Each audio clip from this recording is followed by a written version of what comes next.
حاجات غريبة. الجزء التاني القط بيمسح جسمه فيك مش علشان يحبك بس، بيعلم عليك. عنده غدد بتفرز رائحة، ولما يحك فيك بيقول ده بتاعي. حب بامتلاك الحرباء مش بتغير لونها علشان التمويه بس، كمان بتغير لونها حسب حالتها النفسية، غضب، خوف، أو حتى حب. يعني لبسها الداخلي بيفضح مشاعر.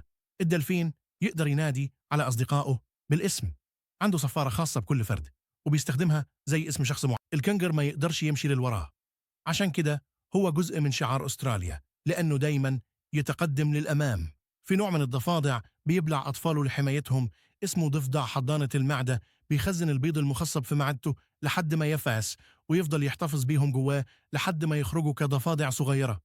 النعامة ممكن تركل الأسد لحد الموت. رجل النعامة قوية جدا وفيها مخلب حاد، وركلة واحدة ممكن تقتل حيوان مفترس زي الأسد.